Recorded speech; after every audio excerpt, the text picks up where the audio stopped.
Sun டிவில ஒளிபரப்பாயிட்டு இருக்க பல சீரியல்ல ஒரு சீரியல் தான் மிஸ்டர் மனைவி. செம்பருத்தி சீரியல் மூலமா ஃபேமஸ் ஆனவங்க தான் நடிகை ஷபானா. செம்பருத்தி சீரியல்ல பார்வதி கேரக்டர்ல செம்மையா நடிச்சு கலக்கியிருப்பாங்க. அதுக்கப்புறம் இப்ப இவங்களோட நடிப்புல மிகப்பெரிய எதிர்பார்ப்போட வந்த சீரியல் தான் மிஸ்டர் மனைவி. ஆனா என்ன நடந்துச்சோ ஏது நடந்துச்சோ ஷபானா சீரியலை விட்டு பாதியிலேயே விலகிட்டாங்க. இதுவே இந்த சீரியலுக்கு மிகப்பெரிய இழப்பு அப்படின்னு தான் சொல்லியே ஆகணும். ஷபானாக்கு பதிலா தீப்ஜனி அஞ்சலி அவர்கள் இந்த கேரக்டர்ல நடிச்சிட்டு வந்துட்டு இருந்தாங்க. என்னதான் நடிகை தீப்ஜனி நல்லா நடிச்சாலும் ஷபானா அளவுக்கு இல்ல அப்படின்னு தான் ரசிகர்கள் சொல்லிட்டு வந்தாங்க. மிஸ்டர் மனைவி சீரியல் இதுவரையும் வெறும் 600 எபிசோட தாண்டி ரசிகர்கள் மத்தியில ஓரளவுக்கு வரவேற்பு பெற்று நல்லா போயிட்டு இருந்த நிலையில யாருமே எதிர்பார்க்காத நிலையில இப்போ திடீர்னு இந்த சீரியலை முடிவுக்கு கொண்டு வர போறதா ஒரு அதிர்ச்சியான செய்தி ஒண்ணு வெளியாகி இருக்கு. இது இந்த சீரியல் ரசிகர்களுக்கு மிகப்பெரிய அதிர்ச்சியையும் சோகத்தையும் தான் கொடுத்திருக்கு. அதே சமயம் இந்த சீரியலை இப்ப முடிக்க வேண்டாம் அப்படின்னு ரசிகர்கள் சமூக வலைதளங்கள்ல ரொம்பவே உருக்கமா கேட்டுட்டு வந்துட்டு இருக்காங்க. இந்த சீரியல் முடிய முக்கியமான காரணம் ஸ்டார்டிங்ல இருந்தே இந்த சீரியலோட டிஆர்பி ரேட்டிங்ஸ்ல ரொம்பவே கம்மியா தான் இருந்துட்டு வந்தது.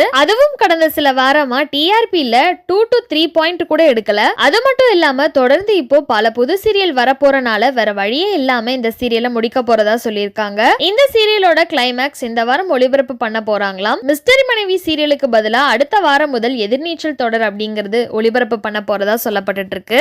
இந்த வீடியோவை பார்த்துட்டு இருக்க நீங்க மிஸ்டர் மனைவி சீரியலை எந்த அளவுக்கு மிஸ் பண்ண போறீங்க அப்படிங்கிற உங்களோட கருத்துக்களை கீழே உள்ள கமெண்ட் செக்ஷன்ல மறக்காம ஷேர் பண்ணிக்கோங்க. மேலும் இது போன்ற இன்ட்ரெஸ்டிங்கான அப்டேட்ஸ் தெரிஞ்சுக்க நம்மளோட சேனலை மறக்காம சப்ஸ்கிரைப் பண்ணிக்கோங்க.